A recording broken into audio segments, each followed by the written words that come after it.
आते हैं हम लोग एक नए क्वेश्चन की तरफ। दे रखा है बिंदुओं 36, 15 के बीच की दूरी को ज्ञात करना है। आपको मैं एक बात बता दूं, आपको ये परेशान नहीं होना है ऐसे कंडीशन में। ये आपका ओरिजिन है, ये आपका ध्यान में समझेंगे। जैसे कि यहाँ पर दे रखा हुआ है, ये आपका जो ओरिजिन है इसका मूल बिंदु कहते हैं। क्या कहते हैं? मूल बिंदु,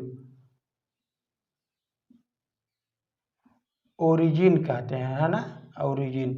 तो यानी ओरिजिन का इसका निर्देशांक होता है 0, 0। तो ये यहाँ से 36, 15 का मान पूछ रहा। चलिए हम एक काम करते हैं, 5 के भागों में हम इसे बांट लेते हैं, हाँ या ना। चलिए देखिएगा, इसको मैं बात करूँ हो जाएगा आपका ये 5, 10, यानी 105 कहूँ 10, 15, 20, 25, 30 और ये हो जाएगा 35 है। इससे थोड़ी देर पर हो जाएगा, मान लीजिए 35 के बाद हो जाएगा आपका ये 36। यहाँ पर 36 मौजूद है। चलिए, तो यहाँ पर क्या कह रहा है ये देखिएगा, ये आपका 1 मतलब ये हो जाएगा 5, फिर 10, 15, ये हो जाएगा आपका ये 20। लेकिन यहाँ पर क्या कह रहा है, यक्ष का मान 36 है और ये वाई का मान 25 है, 15 है। तो यक्ष का मान आपका दे रखा है 36 और ये वाई का मान कितना दे रखा है? 15। तो और इसका मान क्या है? ये वाले का मान कितना है? यक्ष इक्वल टू में 0 और वाई इक्वल टू में 0, ये जो यहाँ पर दे रखा है। यानी इसका तो ओरिजिन तो पता हो गया, पहले वाले बिंदु का ए। तो दूसरा बिंदु कहाँ है? 36 कामा में, मतलब 36 से ऊपर करेंगे यहाँ पर। अरे हाँ या ना, ये देखिए ये यक्ष वाला है ना, इसको बोलेंगे यक्ष वाला। 36 कामा में, फिर यहाँ देखेंगे आप 15, 15 को अब आगे बढ़ाएंगे यहाँ पर ये। तो ये जहाँ काट रहा है ना, इसी को बोलेंगे 36 कामा में 15। तो इनकी बीच का ये दूरी याद करना है। क्या याद करना है? बीच का दूरी, हाँ या ना। यही आपका क्या है? ए बी है, जो हमें ए बी की लंबाई हमें ज्ञात करना है, और यही क्या है? बीच का दूरी है। तो मैं आपको बार बार बताया हूँ, कंसेप्ट भी मैंने आपको बताया हूँ कि अगर मान लीजिए ऐसा आपको त्रिभुज अगर मिल जाए ऐसा, तो आप क्या कहते हैं, मतलब ये वाली लंबाई अगर हमको ज्ञात करना रहे तो आप क्या कहते हैं? लंब और आधार का स्क्वायर कर देते हैं, हाँ या ना। करड़ी में क्या कहते हैं? लंब का स्क्वायर और प्लस में आधार का स्क्वायर। ध्यान में रहे, ये आपका ओरिजिन से स्टार्ट हो रहा है, यानी हर दूरियां क्लियर है। यहाँ भी ये क्लियर है, ये ओरिजिन के लिए है। कंसेप्टली बहुत आसान भी हो जाएगा। आप ऐसे करके मान लगा करके और फिर आप सीधे ये ए का मान कुछ देर के लिए अगर आप समझेंगे तो चलिए हम यहाँ पर इसको इसी का फिगर एनालाइज कर लेते हैं। तो देखिएगा यहाँ पर मान लीजिए कितना दे रखा है, मान लीजिए इसको हम फिगर बनाते हैं ये वाला। तो ये वाला जो है ना, ये वाला दूरी है, इसकी दूरी को क्या बोलेंगे? 36 है। ये कितना है? ये वाला 36 है। और ये वाला कितना आप देख रहे हैं इसके बराबर, मतलब ये 15 है। अरे हाँ या ना। तो ये इसकी जो दूरी हो जाएगी, क्या हो जाएगी बताइए मुझे? ए बी बराबर में करड़ी में 36 का वर्ग धन में 15 का वर्ग। अरे हाँ या ना। यहाँ पर जब आप 36 का वर्ग निकालेंगे ना, तो इसका एक तरीका बता दूँ आपको। 6 यहाँ पर 36 है, तो 6 का 6 में गुणा करेंगे तो 6 से 36 हो जाएगा, फिर 3 हासिल बच गया। फिर 6 में 6 जोड़ देंगे तो 12 हो जाएगा, फिर 12 तो यहीं 36, 12 तो यहीं 36, 37, 38, 39 का 9, 3 हासिल, 12, 3 त्रिका 9, 10, 11, 12। तो ये आपका हो जाएगा 1296। यानी कहीं न कहीं ए बी की जो लंबाई है वो करड़ी में पहले आएगा 1296, फिर धन में 15 का तो हो आपका 225। आपको ये बातें पता होगा। तो फिर जब हम इनको ऐड कर देते हैं, ए बी का मान को ऐड करेंगे तो 6, 5, 11, 1 हासिल, 10, 2, 12, फिर यहाँ हो जाएगा आपका 1 हासिल, ये हो जाएगा आपका 3, 4, 5, ये हो जाएगा 1। तो आपको याद होनी चाहिए ये जो है मान आपका 39 का वर्ग है, 39 का ये वर्ग है। यानी आप इसको लिख सकते हो कि यहाँ पर 39 गुणे में 39 है। तो इसका मतलब इसका मान क्या हो जाएगा? यहाँ पर ये इसके बाहर निकालेंगे तो ए बी का जो मान आ जाएगा वो 39 यूनिट आ जाएगा। क्या आ जाएगा? 39 यूनिट, ये आपका आंसर है। तो यानी इनकी जो बीच का दूरी कितना है? 39 यूनिट है। तो चलिए हम आते हैं अगले क्वेश्चन की तरफ, ध्यान दीजिएगा। बहुत आते हैं हम लोग एक नए क्वेश्चन की तरफ। ये बहुत स्टैंडर्ड अपना वीआईपी क्वेश्चन माना जाता है। ये आपको थोड़ी सी समझ इसमें अच्छा रहेगा तो आप इसमें आराम से सॉल्व कर सकते हैं। चलिए हम एक बात देखते हैं। यहाँ पर कह रहा है कि मान लीजिए ये आपका कोई कोऑर्डिनेट है और ये आपको पता है कि ये आपका वाई अक्ष है, ये वाई डैट है, ये आपका यक्ष है, तो ये आपका यक्ष डैट है। हम बारीकी से ज़्यादा इसमें परेशान करने वाली बात नहीं है।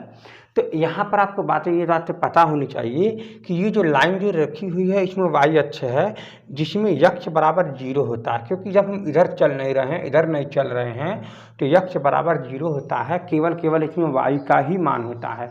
तो अगर आप कोई भी बिंदु ले लेते हैं, मान लीजिए हम यहाँ पर ये जो अगला जो बिंदु कहा है, यहाँ पर हम मान लेते हैं 6, 5। चलो हम यहाँ पर 6, 5 जोड़ते हैं। तो 6, 5 जो है आपका यहाँ से हम देखेंगे 6, 5 कहाँ है। देखिए 1 2 3 4 5 6, 5 कहाँ मिलेगा, 1 2 3 4 5। तो यहाँ पर 5 मिल गया है। तो इसको जब हम आगे की तरफ बढ़ाएंगे तो आपको यहाँ पर इसको आगे बढ़ाइए, क्योंकि ये यक्ष वाला होता है, ये वाई वाला होता है। तो ये यक्ष वाला 6 और वाई वाला 5 है, तो हाँ या ना। तो इस बिंदु को हम बोलेंगे ए, यानी 6, 5। अरे हाँ या ना। दूसरा बिंदु जो कह रहा है बी जो है -4, 3, तो -4 कहाँ मिलेगा, इधर मिलेगा। तो इसको बोलेंगे 1 2 3 4। ये -4 है और इसके बाद क्या है, ये वाला कितना, ये 6 है ना, ये वाला 5 है। अब क्या कह रहा है, ये -4, 3, तो मतलब 3 ऊपर वाई है ना, तो 3 हो जाएगा। इसका मतलब यहाँ हो जाएगा। तो आप इसको आगे की तरफ इधर बढ़ा दो, अब इसको नीचे की तरफ मिलाओ। तो यहाँ जो बिंदु मिलेगा इस बिंदु को हम बोलेंगे बी है, -4, 3 है। उम्मीद करता हूँ आप ये बिंदुओं को ढूंढ सकते हैं आसानी से। अब देखिएगा यहाँ पर कह रहा है कि एक वाई अक्ष पर एक ऐसा बिंदु ढूंढना है, ध्यान से समझिएगा। वाई अक्ष पर एक ऐसा बिंदु ढूंढना है जो यहाँ से वाई अक्ष और यहाँ से वाई अक्ष क्या हो, बराबर हो। वाई अक्ष पर कहीं ऐसा बिंदु है जहाँ पर बिंदु क्या हो, बराबर हो। चलो हम मान लेते हैं ये यहीं पर, इसको अब बिंदु को मत दिखाओ। मान लो आप यहीं पर एक ऐसा बिंदु है जो ये वाली दूरी और ये वाली दूरी आपस में क्या है, बराबर है। दोनों आपस में क्या है, बराबर है। तो अब आपको समझना होगा कि ये दोनों जो दूरी है वो क्या है, बराबर है। मान लेते हैं, कहता है ये वाई अक्ष पर एक ऐसा बिंदु ढूंढना है, या खोजेंगे या पता करेंगे कि वाई अक्ष पर ये दोनों दूरियां क्या हो जाएगी, बराबर हो जाएगी।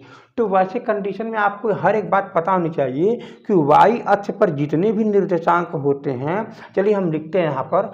मान लीजिए यहाँ पर आप देखेंगे, यहाँ पर आप इसका निर्देशांक क्या देंगे, 0, 1, इसको दे देंगे 0, 2, इसको दे देंगे 0, 3, इसको बोलेंगे 0, 4। तो इसी प्रकार हम इसको मान लेंगे 0, y, क्योंकि y का तो मान ही नहीं पता है हमको। लेकिन हाँ, यक्ष वाला तो पता है। यक्ष वाला इसलिए पता है क्योंकि y अक्ष पर यक्ष का मान सब 0 होते हैं।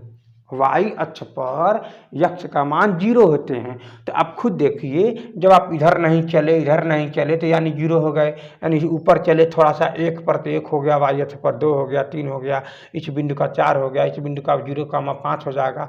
तो हमको नहीं पता है ये कहाँ है, तो हम 0, वाई मान लेंगे, जो हमको वाई का ही मान पता लगाना होता है। और जैसे वाई का मान पता लग जाए तो इसका मतलब 0, वाई का मान जो आ रहेगा वही हमारा क्या है, वही एक ऐसा बिंदु है जो इन दोनों बिंदुओं के बराबर पर है। चलिए हम एक काम करते हैं, तो वैसे कंडीशन में हम एक छोटा सा हम रेखा मान लेते हैं यहाँ से यहाँ तक, ठीक है ना, मान लेते हैं। तो इसको हम बोलेंगे पहला बिंदु, इसको बोलेंगे हम, इसको मान लेते हैं, मान लीजिए m। तो ये हमारा क्या आ जाएगा, m हो जाएगा। इसको मान लेंगे b। तो इसका जो निर्देशांक दे रखा है माइनस में, यहाँ पर हो जाएगा 4, 3, इसका 0, y हो जाएगा। और इसका निर्देशांक क्या मान लेंगे, 6, 5 मानना क्या है, दिया है।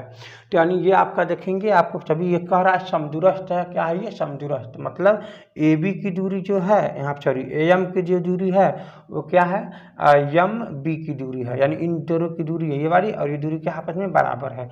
मैं आपको एक बात बता दूं, अगर ये सीधी रेखा होती ना, अगर ये सीधी रेखा होती, तो अगर ये रेखा सीधी रहती ना, तो हम ये मध्य बिंदु वाला जो अभी पिछले बार सवाल जो लगाया हूँ वही फार्मूला पर हम इसको सॉल्व कर सकते थे। लेकिन ये सीधी रेखा नहीं है, तो इसीलिए हमको दूरी वाला फार्मूला लगाना पड़ेगा। दूरी वाला फार्मूला क्या कहता है, याद करिए। दूरी वाला कहता है फार्मूला कि x2 - x1 का whole square plus y2 minus में y1 का होल स्क्वायर बराबर, इसी प्रकार इनका भी मान लेंगे, यहाँ पर कर देंगे। तो जो भी है आप डायरेक्ट सॉल्व करिए, कितना मानेंगे x2 y1, कोई बात नहीं। तो इसको आप मान लेंगे x1, मैं इसको कर लेता हूँ सॉल्व, यहाँ पर मान लेते हैं इसको x1 y1, इसको मान लेता हूँ x2 y2, अब इसको मान लेते हैं x और ये y। अरे हाँ है ना। तो आप देखेंगे ना, यहाँ पर आप x2 लिखा था, यानी x माइनस में आप लिखेंगे x माइनस में x1, फिर y माइनस में y1, ठीक है ना। अब यहाँ मानेंगे आप x2 माइनस में x का होल स्क्वायर फिर प्लस y2 माइनस में y का होल स्क्वायर, है ना। तो फिर आप क्या करेंगे, इसका मान रखिए 0 माइनस में -4, ध्यान दीजिएगा, देखिए 0 माइनस में -4 लिखेंगे, जैसे +4 बन जाएगा का होल स्क्वायर प्लस ये बन जाएगा आपका ये y माइनस में 3 का होल स्क्वायर, हिसाब से मैं लिख देता हूँ y माइनस में 3 का होल स्क्वायर बराबर। तो यहाँ देखेंगे 6 मतलब 6 कामा में यहाँ पर 0 क्या लिख देंगे, यहाँ पर इसकी दूरी की बात हो रही है ना, तो क्या लिख देंगे 6 कामा में 0 का होल स्क्वायर फिर प्लस, फिर लिखेंगे 5 माइनस में y, क्या लिख देंगे यहाँ पर ये 5 माइनस में y का होल स्क्वायर। उम्मीद कर रहा हूँ आप ये बात आपको समझ में आ गई होगी। हम इसको सॉल्व करते हैं, ठीक है ना। चलिए देखिए आगे की तरफ। तो यहाँ पर आप देखेंगे इसका होल स्क्वायर होने का मतलब 0 है, ख़त्म हो जाएगा, इसका मतलब 4 का स्क्वायर का मतलब हो जाएगा आपका, दोनों पक्षों में करड़ी है ना, तो आप आसानी से समाप्त कर सकते हैं करड़ी। तो यहाँ पर हो जाएगा आपका ये 4 स्क्वायर, ठीक है ना। तो ये हो जाएगा आपका 16, फिर यहाँ बचेगा धन, ये हो जाएगा आपका y स्क्वायर प्लस में 3 का स्क्वायर माइनस 6y, आप a प्लस b का होल स्क्वायर जानते होंगे 6y, यहाँ पर ये सॉल्व हो गया, ये पूरी बात हम यहाँ पर लिख लिए। फिर क्या बचा इधर साइड में इज इक्वल टू में ये 0 हो जाएगा, 6 का स्क्वायर मतलब 36 हो जाएगा, हाँ है ना। यहाँ पर हो जाएगा 36, फिर हो जाके प्लस है, हाँ है ना। अब इसको करेंगे ना तो आपका क्या बचेगा यहाँ पर ये 5 का स्क्वायर प्लस में y का स्क्वायर, यहाँ आपका हो जाएगा माइनस में 10 मतलब 10y, आप इसको समझ लीजिएगा। ये a माइनस बी का होल स्क्वायर का फार्मूला जब लगाओगे तो 2 का गुणा करोगे तो 5 गुना 10y हो जाएगा, हाँ ना। आपको घबराना नहीं है, आपको अच्छे से सॉल्व करना है। तो यहाँ देखेंगे y स्क्वायर यहाँ भी है, y स्क्वायर यहाँ भी कैंसिल हो जाएगा। फिर आप यहाँ देखेंगे कि यहाँ पर आपको चलिए ठीक है, मैं देखता हूँ यहाँ पर 9 भी लिख सकते हैं ना, 3 का स्क्वायर मतलब 9, इस 16 में 9 का जोड़ देना होगा तो आपको हो जाएगा 25 आपके पास है।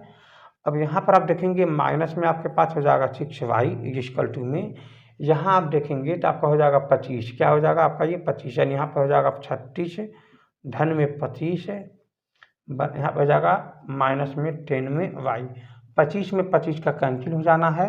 और इसका मतलब आप प्लस वाले को उसको उधर ला दोगे प्लस बन जाएगा तो 10 हो जाएगा, यानी इसका मतलब हो जाएगा आपका 10y माइनस में 6y इज इक्वल टू में 36, अरे हाँ है ना।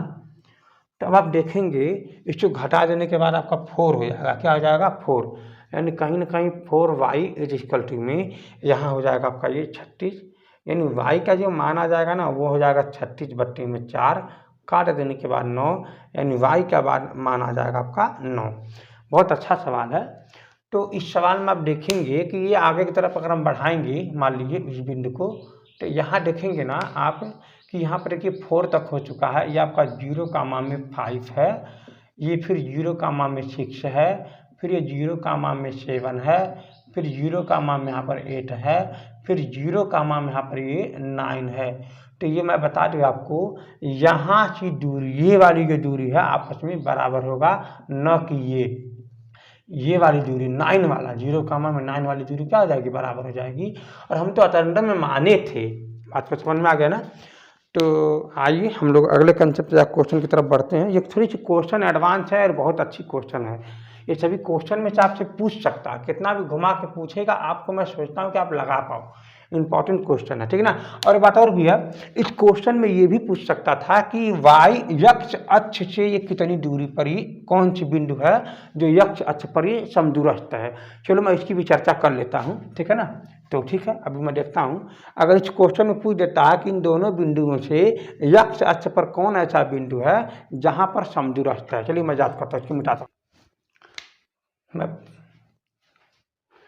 आइए मैं देखते हैं ज़रा कि वही जो पिछला क्वेश्चन है इसमें मैं 6 कामा में 5 और -3 4 कामा में 3 जो दे रखा हुआ है वह यक्ष अक्ष से वो कौन सा बिंदु है, यक्ष अक्ष पर कौन सा बिंदु है जो इन दोनों बिंदुओं के समदूरस्थ है। आइए हम लोग ज्ञात करते हैं। मैं आपको सिर्फ इतना ही कहना चाहूँगा, किताब में जो पिछला क्वेश्चन दिया था वो आपका ओरिजिनल क्वेश्चन है, लेकिन मैं आपको बता दूँ ये क्वेश्चन मैं अपने आप को खुद कहा हूँ कि आप सभी लोग सॉल्व करेंगे कि यक्ष अक्ष पर जो नीचे वाला जो यक्ष अक्ष है उस पर कौन सा बिंदु है जो समदूरस्थ है। चलिए, तो मैं आपको यही कहना चाह रहा था इस क्वेश्चन में, ये बट्टे में भी आ सकता है और इसके बाद ये कोई ज़रूरी नहीं है कि 0,9 मतलब एक करेक्ट आंसर भी आ सकता है, बट्टे में भी आ सकता है, क्योंकि ये कोई अंदाज नहीं है कि इसका आंसर क्या आएगा। चलिए मैं देखता हूँ ज़रा। तो यहाँ पर क्या हो जाएगा, पहले आपको बिंदु को ढूंढना है।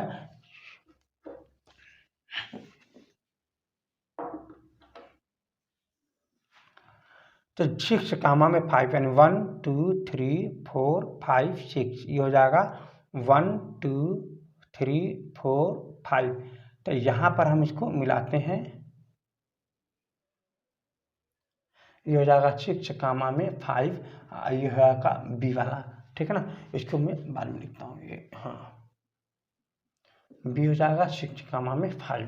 तो अब यहाँ पर क्या कह रहा है, -4 कामा में 3, यानी इसका मतलब माइनस इधर जाएगा यक्ष का 1 2 3 और ये हो जाएगा 4 1 2 3, यानी इसको आप आगे तरफ,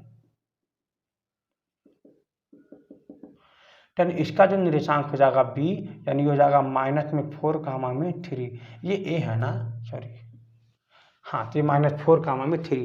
तो अब हमको नहीं पता है कि यक्ष अक्ष पर कौन सा बिंदु है जहाँ पर समदूरस्थ होगा। चलिए मैं ये पता करता हूँ कि यक्ष अक्ष पर कैसे कैसे बिंदु का निर्देशांक आ रहे हैं। इसको जब आप लिखेंगे ना, तो यक्ष वाले का मान 1, वाई वाले का मान 0, यक्ष वाले का मान 2, वाई वाले का मान 0, यानी 3 कामा में 0, 4 कामा में 0, 5 कामा में 0, 6 कामा में 0। तो अब देख रहे होगे कि यक्ष का मान बढ़ता जा रहा है लेकिन वाई का मान एक 0 ही आ रहा है। अरे हाँ या ना, यक्ष का मान तो बढ़ता जा रहा है लेकिन वाई का मान 0 आ रहा है।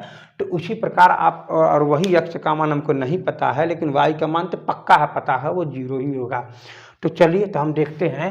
तो वैसे कंडीशन में हम मान लेते हैं, ये अंदाज में बता रहा हूँ कि मान लीजिए यहाँ पर जो इसका क्वेश्चन यहाँ पर मिल रहा है और इसका यहाँ पर मिल रहा है, दोनों क्या है, बराबर हैं, और इन दोनों बिंदुओं का जो निर्देशांक है, इन दोनों का निर्देशांक जो मिल रहा है जहाँ, इसको बोलेंगे यक्ष कामा में 0। तो अब आप देखेंगे क्या कि यहाँ पर जो क्या है, यहाँ पर एक हम बिंदु को मानेंगे, यहाँ पर दे रखा है ए, यहाँ पर दे रखा है बी, यहाँ पर बिंदु सी है, इन दोनों के इसका निर्देशांक यक्ष कामा में 0। और आप देखेंगे इसका जो निर्देशांक है, मान लीजिए 6 कामा में यहाँ पर दे रखा है मान लीजिए 5, और इसका जो निर्देशांक दे रखा है -3 कामा में 3, यानी इन दोनों के बीच की दूरी और इन दोनों के बीच की दूरी क्या है, आपस में बराबर है। इसको आप बोल सकते हैं सी बी बराबर में सी बी, ए सी बराबर में सी बी। तो यहाँ पर क्या हो जाएगा, आप इसको बोलोगे क्या कि यक्ष का मान में क्या आप निकाले थे, करड़ी में यक्ष माइनस में 6 का होल स्क्वायर फिर प्लस 0 -5, अरे हाँ या ना, बराबर, ठीक है।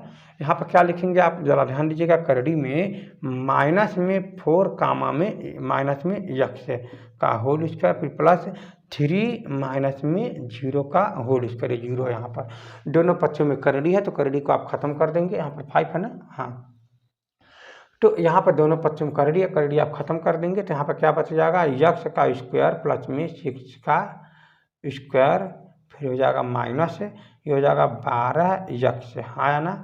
फिर यहाँ लिखेंगे आप, लिखेंगे प्लस, यहाँ पर क्या करेंगे आप 25, क्योंकि 5 का स्क्वायर होता है 25 इज इक्वल टू, यहाँ पर क्या लिखेंगे आप, इसका स्क्वायर करेंगे तो आ जाएगा 4 स्क्वायर हो जाएगा, क्योंकि माइनस में है, माइनस का तो प्लस आना अनिवार्य है, इसलिए मैं नहीं लिख रहा हूँ। यहाँ हो जाएगा आपका प्लस में यक्ष स्क्वायर। अब आपको लिखना क्या, माइनस में, ध्यान दीजिएगा, ये तो आप फार्मूला में कर सकते हो, ये तो आप फार्मूला में कर सकते हो माइनस वाला, लेकिन माइनस में क्या हो जाएगा, फिर माइनस आ जाएगा, इसका मतलब 2 4 8, यानी माइनस फिर प्लस बन जाएगा, इसको बोलेंगे प्लस में हो जाएगा 8 में यक्ष, ये हो जाएगा आपका प्लस में हो जाएगा आपका ये 3 का स्क्वायर, हाँ या ना। आप समझने का प्रयास कीजिएगा, यक्ष का स्क्वायर यक्ष स्क्वायर हाथ से अंकित कर दीजिए, यहाँ देखेंगे आपका ये 36 बन जाएगा, हाँ या ना, माइनस में आपका 12 वाई बन जाएगा, ये बन जाएगा प्लस में 5 25, ये बन जाएगा आपका 16, ये बन जाएगा आपका ये प्लस, यहाँ बन जाएगा आपका ये 8y, यहाँ बन जाएगा आपका ये 9। अब आप कोशिश करिए जितना जल्दी ख़त्म हो जाए। देखिएगा यहाँ पर, तो इसको आप दोनों को अगर जोड़ देंगे ना तो आपका 25 बन जाएगा, और ये 25 मिलकर 25 जैसे ही बना तो इसके साथ कैंसिल हो जाएगा। तो अब आप देखेंगे यहाँ पर कौन बचा है, यहाँ पर आप देखेंगे, यहाँ पर बचा आपका 36 है, माइनस में 12y, यहाँ पर कौन बचा है प्लस में इक्वल टू में कौन बचा 8 में y बचा है। आप इसको जैसे इधर लाएंगे ना तो ये आपका 20 बन जाएगा। क्या बन जाएगा 20। तो कहीं न कहीं यहाँ पर देखेंगे कि 36y सॉरी इक्वल टू क्या हो जाएगा, इधर साइड आएगा तो 8y प्लस में 12y, इनको जोड़ देंगे तो आपका हो जाएगा 20y इज इक्वल टू में 36। यहाँ से y इज इक्वल टू हो जाएगा 36 अपान में 20। तो चलिए मैं पहले 10 से काट मतलब 2 से काट देता हूँ। 10 से काटेंगे तो आपका ये ख़त्म हो जाएगा। तो 0 यहाँ पर है ही तो कोई बात नहीं है, कोई बात नहीं। देखिएगा इसको आप लिख सकते हैं 36 बट्टे में 2 गुणे में 10 है, यहाँ से काट देंगे तो हो जाएगा आपका 18, यानी 18 बट्टे में 10। 2 से काट दीजिए 9 में 5, यहाँ हो जाएगा 9 में 5। आपको मैं आपको बता दूं 9/5 का होने का क्या मतलब होगा, आप वहीं से आप निकाल सकते थे। ये आपका 18 बट्टे आया था ना, 18 बट्टे में 10 आया था ना, इसका मतलब 1.8 आया है। क्या आया है 1.8। तो 1.8 होने का मतलब ये G2 से पहले ही एक बिंदु है। जैसे कि मैं बात करूं जो कोऑर्डिनेट जो माना गया है यहाँ पर, तो 1 हो जा 2 हो गया, ये आपका 2 है।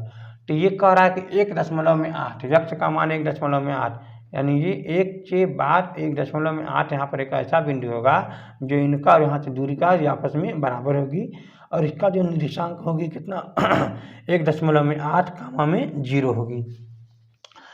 तो मैं उम्मीद के साथ कह रहा हूँ आप ये बात समझ गए होंगे। यहाँ पर आप लिख सकते हैं 1.8 है कामा में 0, तो ये आपका निर्देशांक है जहाँ पर दोनों अक्षों के बराबर होगा।